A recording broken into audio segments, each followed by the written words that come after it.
Halo guys, dimanapun kalian berada, apa kabar kalian semua? Gimana, masih pada semangat cari rezekinya? Walau terkadang duit lemburannya nggak dibayar. Oke, untuk menemani waktu santai kalian, pada kesempatan kali ini gua mau nge-review salah satu film yang dirilis pada tahun 2018. Film ini menceritakan tentang peperangan dahsyat antara dinasti Tang melawan kerajaan Goguryeo, yang mana seorang kaisar dari dinasti Tang berusaha untuk menguasai wilayah kekuasaan kerajaan Goguryeo. Akan tetapi si kaisar mendapatkan perlawanan yang sengit dari pasukan Goguryeo, hingga membuat si kaisar harus mengerahkan seluruh pasukannya untuk melakukan kerajaan itu. Lalu apa yang akan terjadi selanjutnya? Oke, tanpa perlu berlama-lama dan gue yakin lu semua udah gak sabar, so langsung aja kita tonton videonya. Let's go.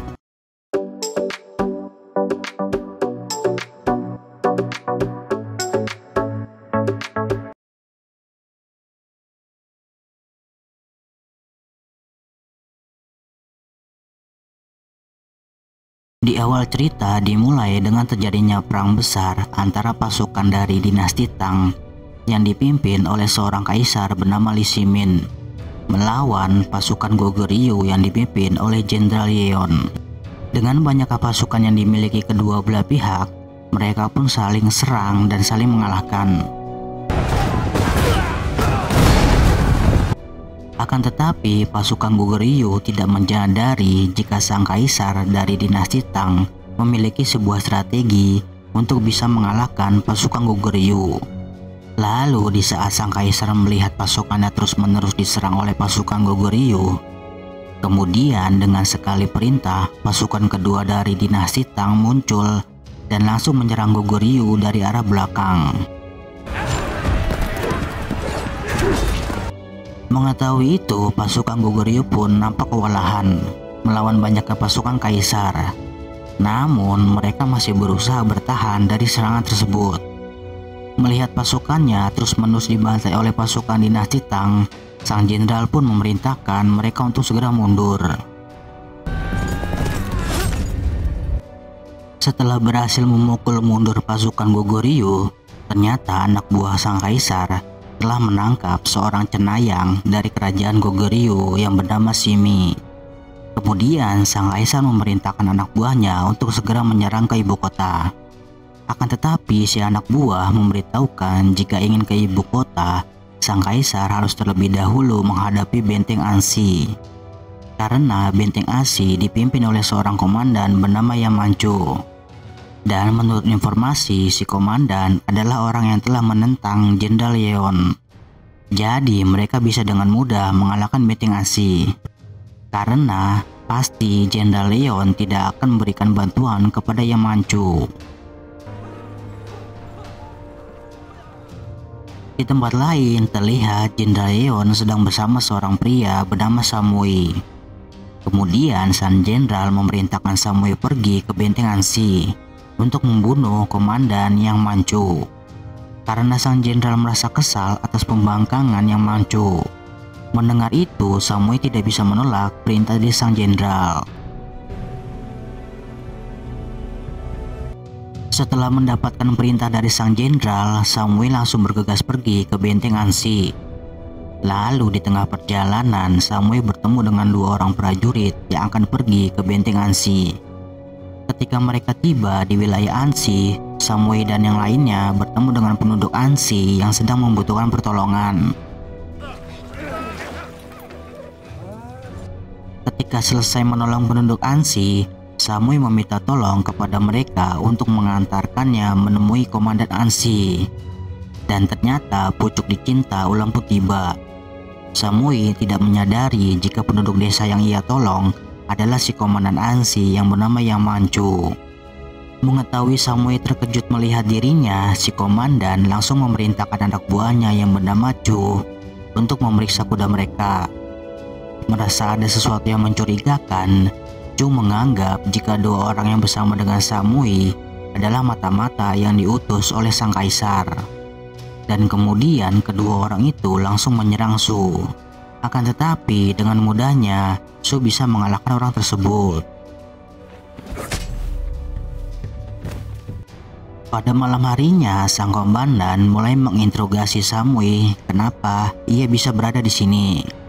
Karena Jenderal Yeon telah menyebut dirinya sebagai pengkhianat. Mendengar itu, Samui berbohong jika musuh telah mengejar dirinya sampai ke Ansi. Ia juga memberitahukan kepada si komandan kalau pasukan Tang sedang menuju ke Ansi. Dan karena itulah ia harus ikut berperang untuk mempertahankan Ansi.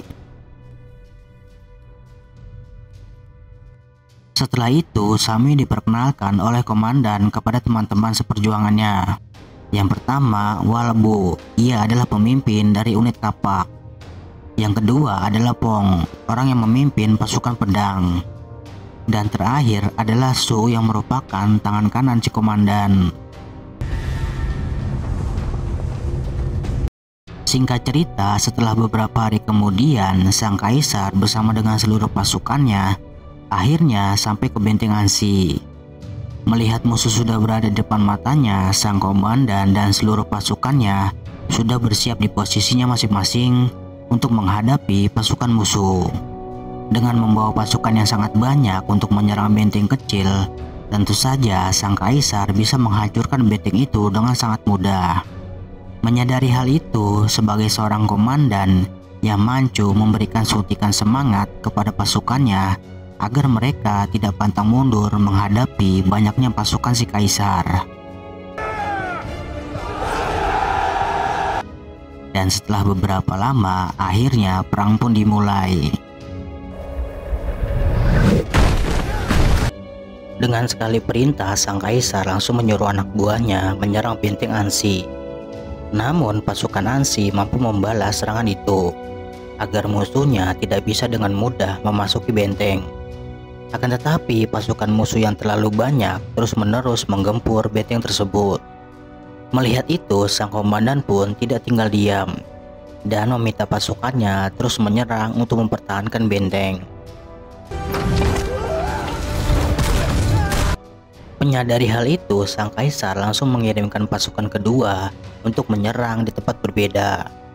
Akan tetapi si komandan telah mengetahui apa yang akan dilakukan oleh si kaisar. Dan kemudian si komandan langsung memerintahkan pasukan berkuda dan pasukan wanitanya untuk menyerang. Mengetahui bentengnya telah diserang di berbagai sisi, si komandan langsung memerintahkan pasukannya agar menjatuhkan pasukan musuh yang berusaha naik ke atas benteng. Melihat pasukannya tidak berhasil menguasai benteng, akhirnya sang kaisar memerintahkan pasukannya untuk mundur. Setelah perang selesai, Samui bertanya kepada si komandan kenapa ia dibiarkan hidup.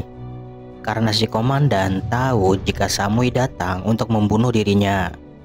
Yang Manchu hanya beralasan jika membunuh Samui tidak akan ada gunanya, karena pasti Jenderal Yeon akan mengirimkan yang lain.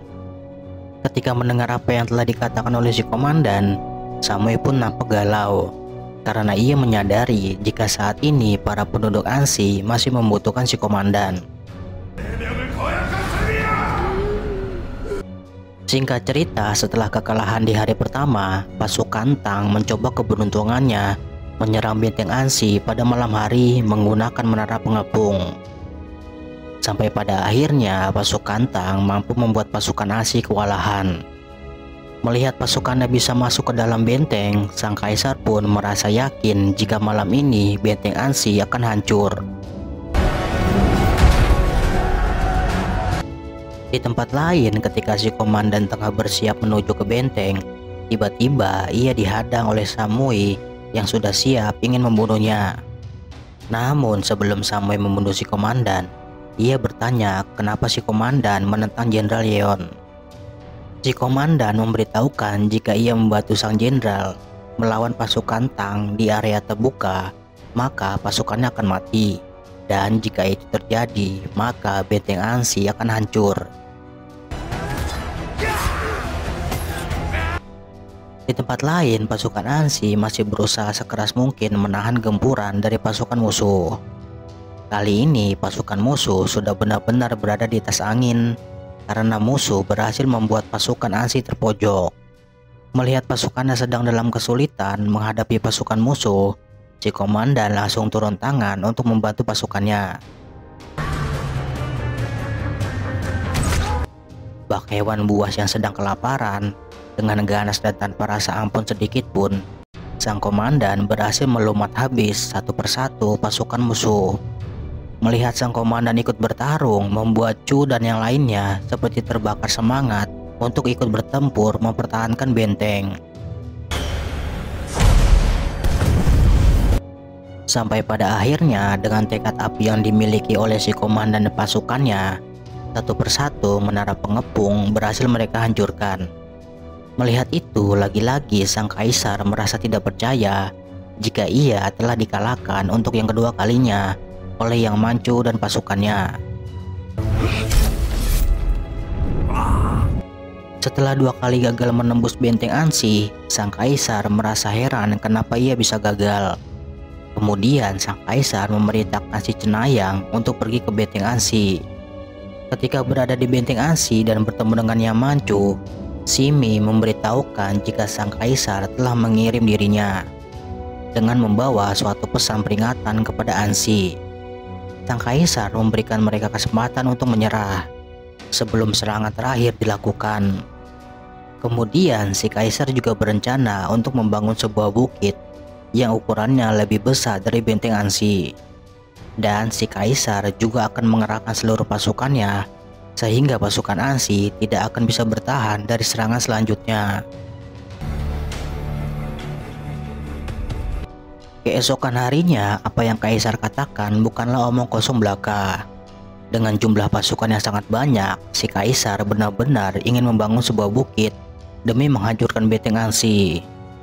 Melihat itu, si komandan dan yang lainnya merasa bingung bagaimana cara mereka untuk melawan strategi si kaisar. Karena tidak ada cara lain lagi, kemudian Samui meminta sang komandan agar mengizinkannya pergi untuk meminta bantuan kepada Jenderal Yeon. Akan tetapi itu sangat mustahil karena Jenderal Yeon telah menganggap orang Ansi adalah pengkhianat. Lalu seorang pria bernama Paso memberikan opsi terakhir dengan cara menyerang kaisar secara langsung. Karena saat ini pasukan Tang sedang berfokus pada pembangunan bukit dan tentu saja pertahanan mereka sedang lengah. Kemudian Paso meminta kepada si komandan untuk mengizinkannya menyerang si kaisar. Setelah mendapatkan perintah dari sang komandan, pada malam harinya Paso dan pasukan berkudanya langsung bergerak menuju markas si kaisar. Namun ketika mereka sudah berada di lokasi, Paso dan pasukannya malah terkepung oleh pasukan Tang dan kemudian di tempat lain terlihat si komandan dan yang lainnya sedang berharap-harap cemas dengan Paso dan pasukannya. Dan tidak lama kemudian kekhawatiran itu pun terjadi. Ketika kembali, Paso sudah dalam keadaan sekarat dengan beberapa panah di badannya. Lalu sebelum Paso tewas, ia memberitahukan kepada si komandan bahwa ada mata-mata yang membocorkan rencananya. Melihat Paso yang sudah tewas, Simi mengatakan jika ia orang yang telah membocorkan rencana Paso ke pasukan Tang. Karena Simi ingin mereka menyerah kepada kaisar agar bisa selamat dari serangan terakhirnya. Dan kemudian keesokan harinya setelah kematian Paso, seorang wanita bernama Baikha pergi sendirian untuk menyerang sang kaisar. Karena diselimuti oleh keinginan untuk balas dendam, dengan beraninya Baikha menerobos barikade penjagaan pasukan musuh. Melihat itu, sang kaisar merasa salut dengan keberanian Baikha. Akan tetapi karena banyaknya pasukan musuh, keberanian Baikha tidak cukup untuk bisa membunuh si kaisar. Hingga pada akhirnya Baikha pun tewas secara mengenaskan di tangan musuh. Setelah melihat musuhnya tewas, sang kaisar memerintahkan pasukannya untuk mengembalikan mayat Baikha ke benteng Ansi. Kali ini Yang Manchu merasakan kesedihan yang mendalam ketika melihat adik kesayangannya tewas di tangan musuh.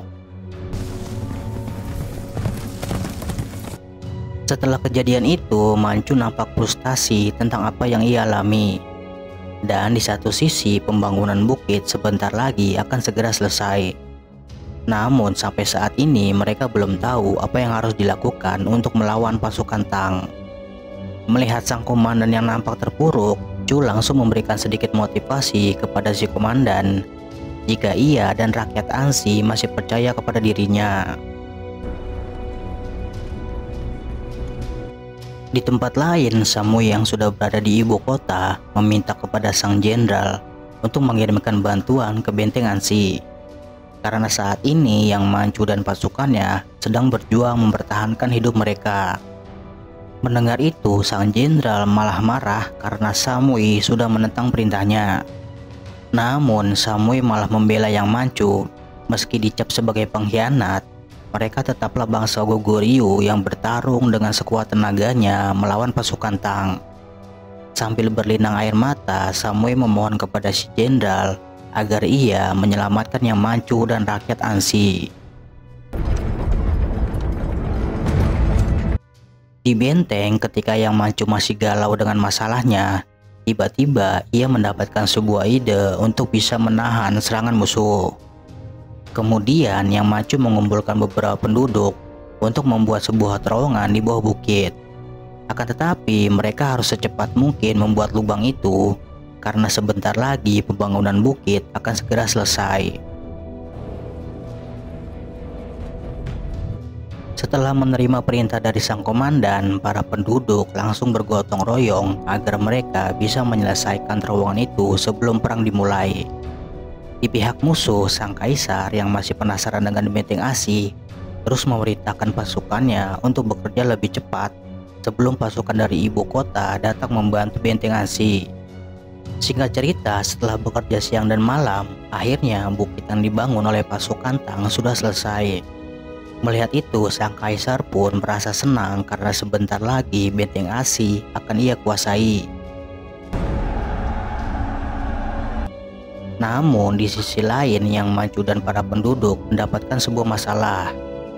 Tiba-tiba terowongan itu dipenuhi oleh air sehingga membuat pilar penopang basah dan tidak bisa dibakar. Karena pihak musuh sudah bersiap untuk menyerang, akhirnya seorang pria bernama Wode bersama dengan teman-temannya berinisiatif memotong pilar agar bisa merobohkan bukitnya. Beberapa lama kemudian, sang kaisar langsung memerintahkan pasukannya untuk menyerang. Namun ketika pasukan Tang mulai melakukan penyerangan, tiba-tiba bukit buatan itu langsung roboh hingga membuat pasukan Tang tidak bisa menyerang benteng. Kemudian tanpa membuang kesempatan, Yang Manchu dan pasukannya langsung mengambil alih bukit buatan tersebut. Melihat bukit buatannya telah dikuasai oleh pasukan Ansi, sang jenderal yang murka langsung memerintahkan pasukannya menyerang sampai mereka berhasil mengambil kembali bukit buatan itu. Menyadari hal itu, Yang Manchu langsung memerintahkan pasukannya untuk bersiap, karena saat ini adalah puncak pertarungan mereka untuk bisa mempertahankan Ansi, karena nasib benteng Asi berada di tangan mereka. Pada pertempuran kali ini, pasukan Ansi diuntungkan karena mereka berada di tanah yang lebih tinggi. Tentu saja membuat pasukan Tang kesulitan untuk mengambil alih bukit tersebut. Akan tetapi karena jumlah pasukan Tang sangat banyak, membuat pasukan Ansi harus bekerja lebih ekstra untuk bisa menahan serangan dari pasukan Tang. Dengan semangat pantang menyerah, pasukan Ansi terus-menerus menghujani anak panah ke arah pasukan Tang untuk menahan gempuran pasukan musuh yang sama sekali tidak mengendurkan serangannya.